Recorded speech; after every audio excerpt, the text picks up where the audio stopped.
Well, welcome, everybody. My name is Mina Jane, and I'm the director of the Ashland Public Library in Massachusetts. And I'm so excited to be here for our second month with Jane Healey to talk about historical fiction recommendations. And we are going to jump into it in just a second. I just want to say thanks to the Friends of the Ashland Public Library for supporting all of our programs. Thanks to Jane for letting us. Aw. To Jane, look at that face. Resty. Um, Thanks to Jane for letting us share this program with other libraries. We make magic. You all know that. So we only have half an hour, so I wanted to get right to it. As you know, Jane Healey is a historical fiction author. She's written some of my favorite books, Beantown Girls, A Saturday Night. Oh my gosh, I'm not going to remember the titles, but they're just amazing. And she's a local author who is super generous with her time. So I appreciate that. Welcome, Jane. Thank you, Mina, for having me. You're such a rock star librarian. I love doing these. This has been so fun. Oh, well, yeah, we've done one. We have one under our belt. So let's see how today goes. Let's jump right into recommendations. I want to remind people, if you have questions, you're free to put them in the Q&A. If you want to chat with each other, the chat is open. You can make your own recommendations in the chat. I will be sending those out with Jane's recommendations after the talk, so you don't have to be scribbling away. Um, and I will be asking questions as well, so it'll be a quick half hour. So yeah, Librarians of Lisbon. Yes, Tell I me. thought you'd like that one, right? Of course. So this one is World War II, and I tried to pick this month a balance of like newer authors and more established authors, and also some authors honoring Black History Month. Librarians of Lisbon is a World War II novel that takes place in Lisbon, which was called the City of Spies in Portugal, which was neutral at the time. And this is based on a true story about two young women from America who end up working as librarians for the U.S. Intelligence Office in Lisbon. And they end up also spying for the Allies. And so it's inspired by a true story. There's romance, there's intrigue, there's glamour. And I should also give a shout out. Tomorrow night, I'm interviewing Suzanne Nelson, the author, on my podcast. And you can sign up on my website, janehealey.com, if you want to attend that tomorrow night at 7 p.m. live Eastern time on Zoom as well. Okay, well, I'll definitely put the link for your website on when I send out the recap email. But Awesome. I know we talked about this a little bit last time, but what is the fascination with World War II? We can't seem to get enough of it. It's fascinating to me that there's still so much World War II coming out. Like I see deals for books coming out in 2025, 2026, 2027 at this point. I think that it is a legacy thing. I think we're losing a lot of that generation now. I think that that's part of it. My grandfather, some of you might know, was in World War II as a firefighter on the Navy ships off the coast of Europe and Africa, and I think people have that family connection still to World War II, and so they're trying to like hold on to that history. I think also, as far as wars go, it was pretty black and white on terms of who was on the wrong side of it. So I think there's kind of a nostalgic element to that, to knowing which side was on the right and which side was on the wrong.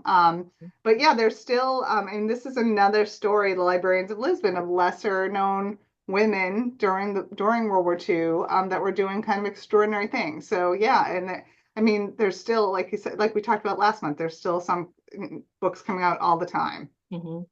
Yeah, and I think that unlike what you just said really rang for me the black and white because things like Vietnam, Korea, there was not that sense of like right and wrong. And so Exactly. they're not as easy to tell, although they were, obviously horrifying Yeah, situations. yeah, exactly, exactly. So awesome. What's next? So the next one, I'm really intrigued by this title. It's called Junie. It's by Erin Crosby Eckstein. It came out last Tuesday. So did Librarians of Lisbon. This was last Tuesday was a big month, a big day for books. I don't know if you all know, books always come out on Tuesdays, and Yes. so February 4th was a big one. So it was called Junie, and it's it was a Good Morning America pick this month, and it's about an enslaved girl living on an Alabama plantation. And she cooks and cleans on the plantation, but she also tends to the plantation owner's daughter, Violet, who she becomes quite close with. Violet teaches her to read. She's also holding a lot of guilt over the death of her older sister, Minnie, who she starts to see. Minnie starts to making appearances as a ghost, so there's a ghostly element to this one.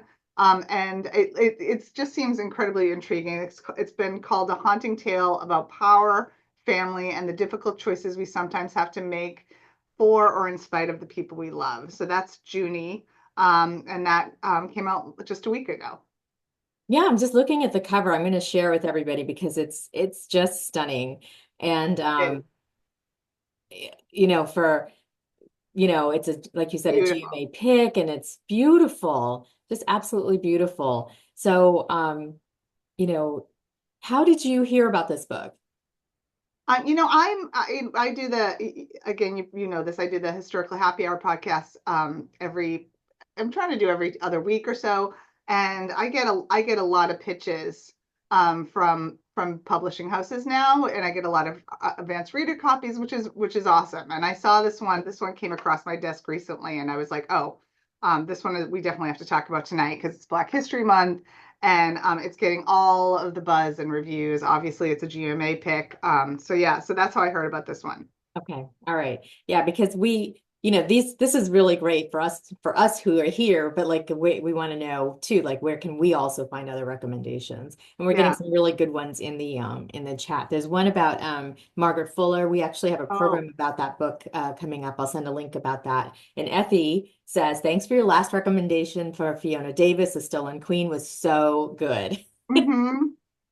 I So, totally agree. And Finding Margaret Fuller by Alison Pataki, especially if you're like, it's a really rich New England history about Concord and all of those transcendentalists, I want to say, in Concord, and really, really fascinating and really deeply researched as well. I recommend that one too. mhm.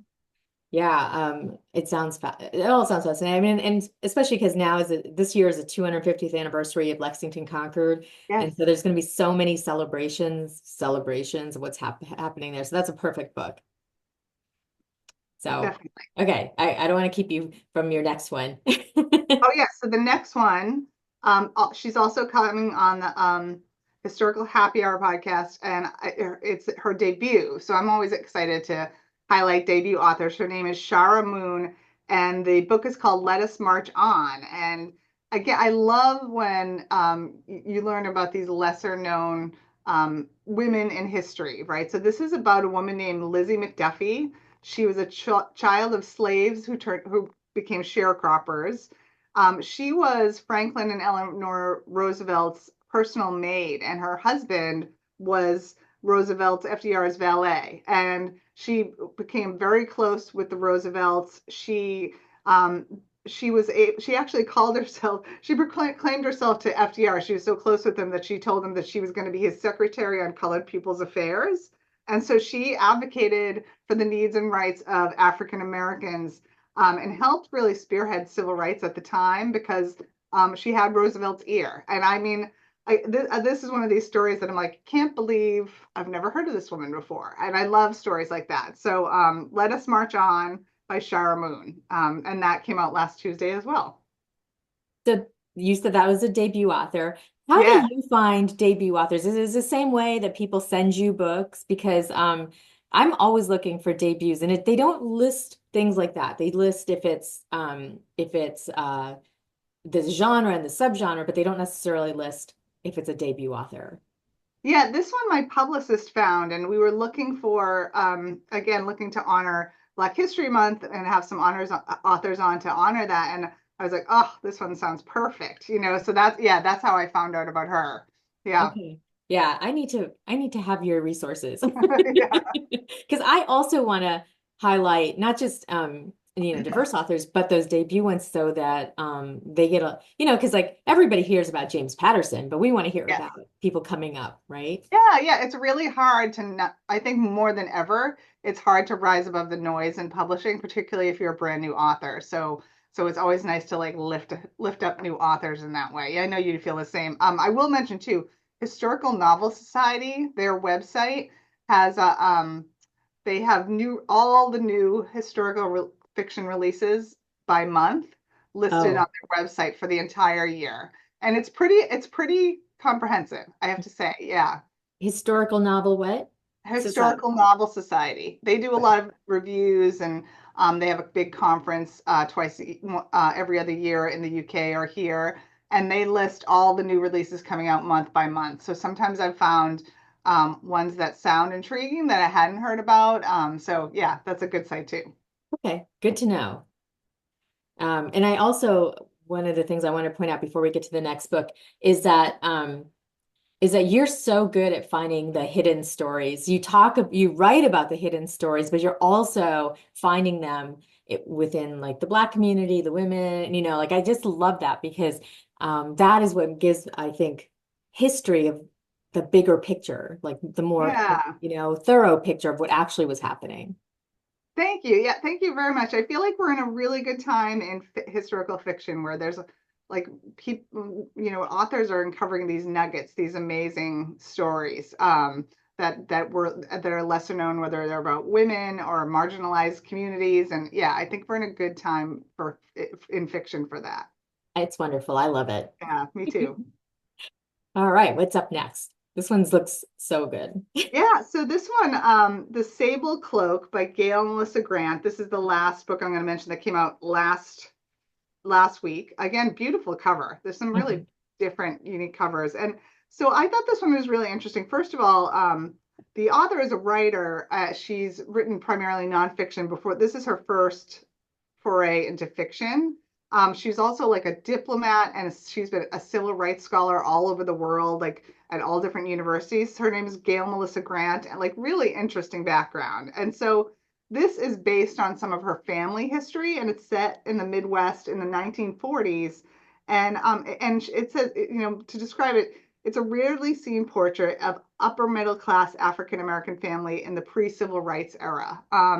And so it takes place. I think it takes place in Missouri, St. Louis, Missouri, um, and highlights this kind of lesser known population of upper middle class pre civil rights African Americans. And this is one of the quotes that stood out about the book to me. This deeply personal novel, inspired by the author's own family history, delves into legacy and the stories we tell ourselves, and celebrates a largely self sustaining, culturally rich Missouri community that most Americans may not be aware of. So I just thought that that's another one with this being Black History Month. It sounded kind of fascinating and delves into a lesser known um, history of African Americans in the U.S. Mhm. Yeah. Again, that fuller history, which I just love. Yeah, yeah. Okay. I'm looking for the next one. Queen. I'm excited about this next one. Yes, yes. So this comes out. This came out today, actually. Mhm. And Marie Benedict, if you're a historical fiction lover, she's a beautiful writer. She's written a bunch of books about lesser known stories of women in history. This one is really interesting. It's inspired by the true story of the life of crime writer Dorothy Sayers. And Oh, yeah, and it's 1930. It takes place in 1930s London, and Dorothy Sayers forms this group of five female crime writers, all real women in history, and they decide they need to band together to solve this murder of this young woman who was murdered in Paris, who might have ties to the upper levels of the British government. And I'm like, what a great premise, first of all. And the Publishers Weekly called it a treat for fans of Golden Age whodunits. It's getting a ton of buzz.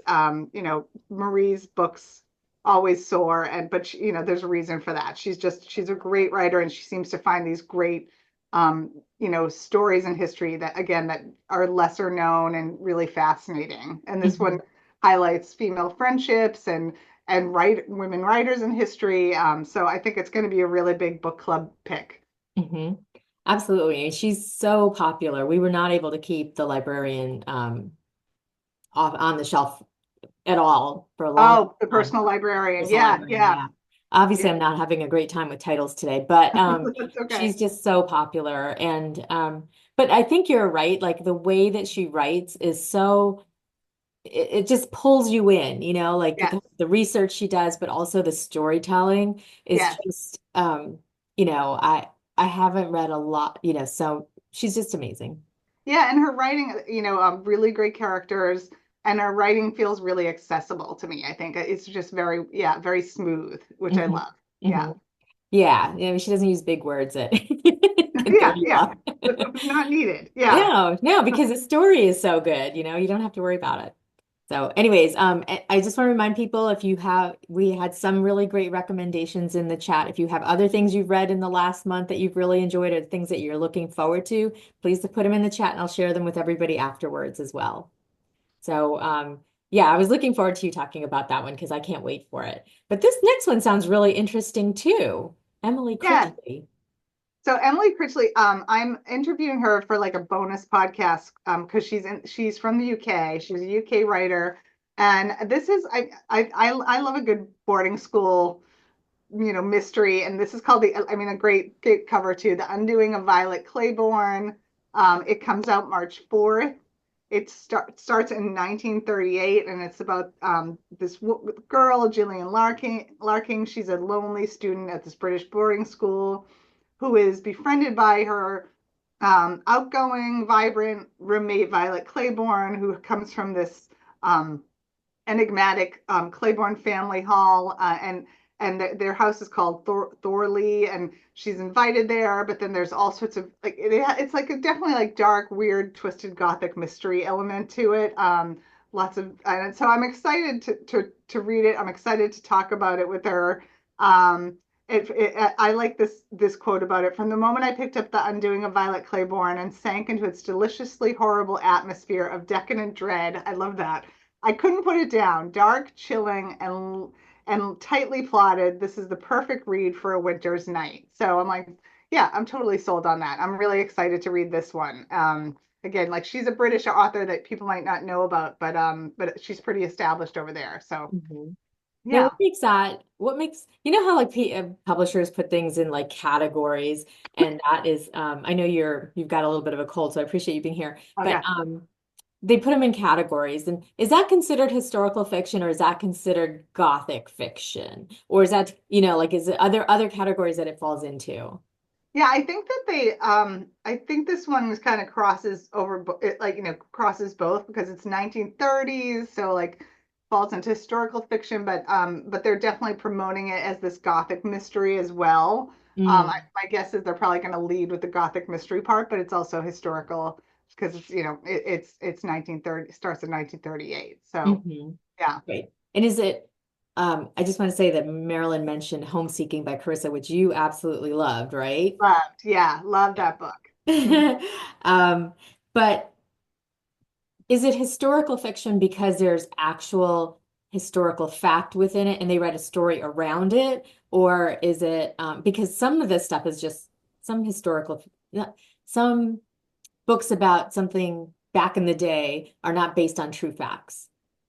Yeah, I think that's the thing with historical fiction, and that's how I think that there's this. I think of the Gothic mystery like this in some ways is kind of the same type of historical fiction as like historical romance is like it's a historic setting, but a lot of it is completely fictional, and it's Gothic and mystery. It might have an element of magical realism, you just don't know. So I think the history is kind of the backdrop, but they don't lead with the history. Whereas Mhm. like, for instance, what we just talked about, Queens of Crime kind of leads with the history, leads with real people.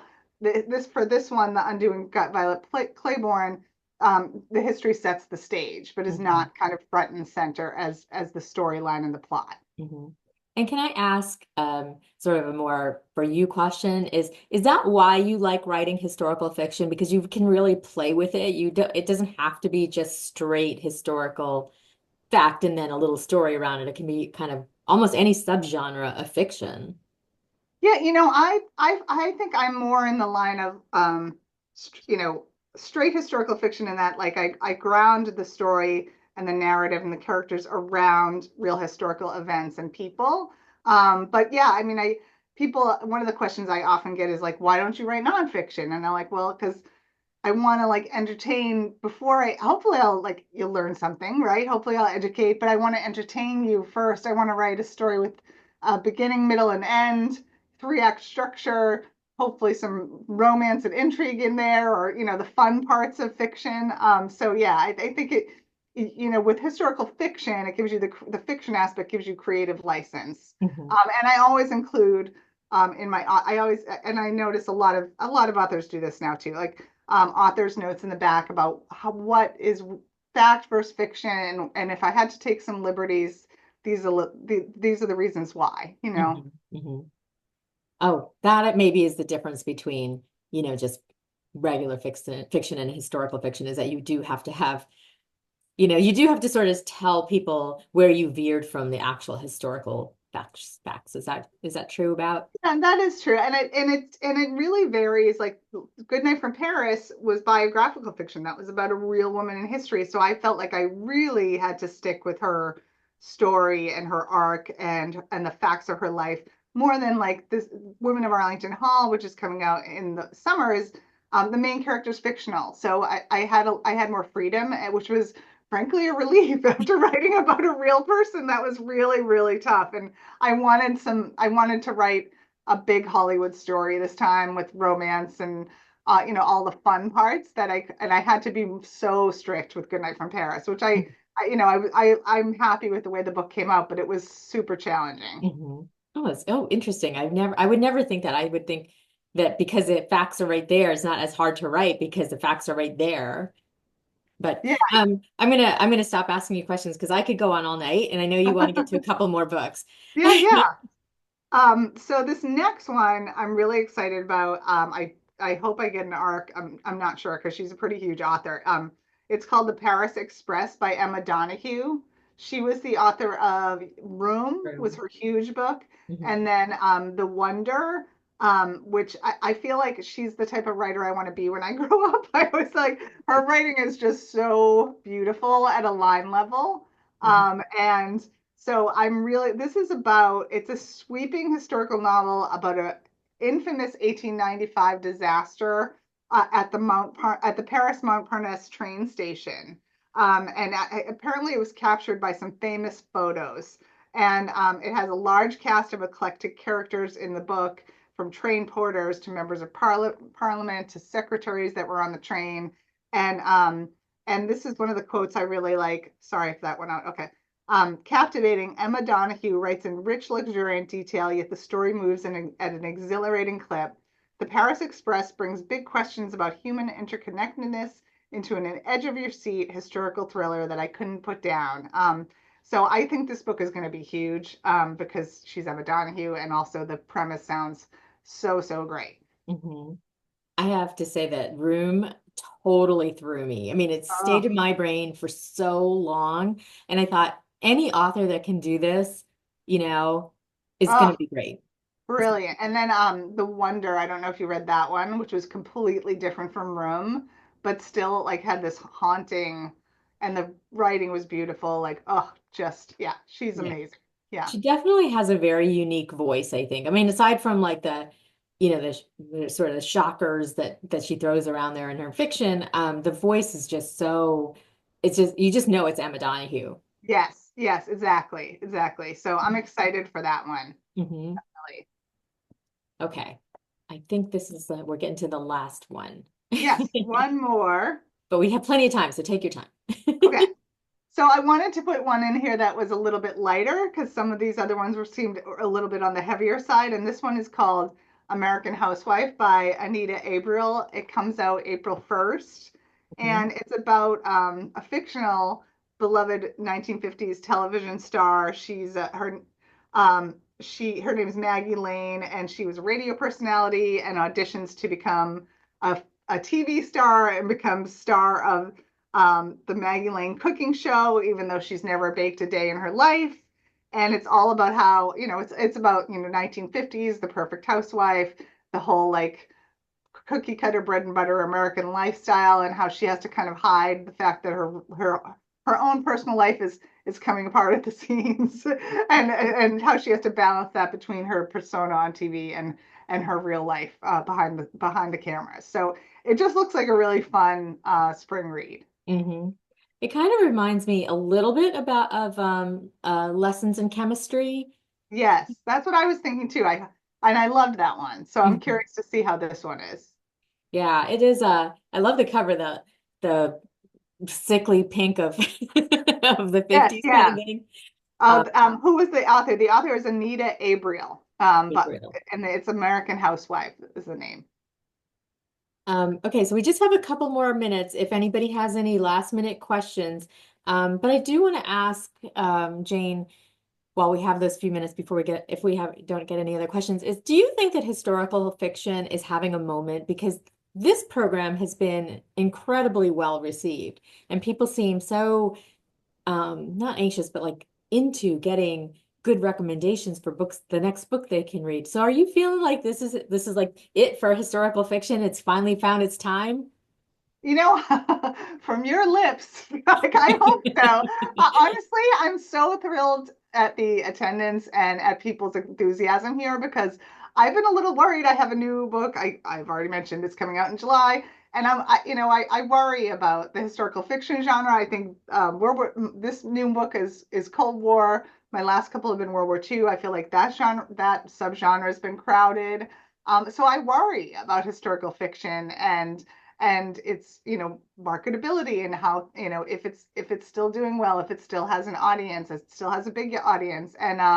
And my editor, but my I met my editor in New York City in December, and she said she's feeling really good about historical fiction right now, which gave me, and she's very, she doesn't pull any punches. She would tell me if she felt different. So I was really happy to hear that, and I'm happy to see all the interest in this programming and also in the podcast. People really seem to be excited and enthusiastic about historical fiction still, which Mhm. is awesome.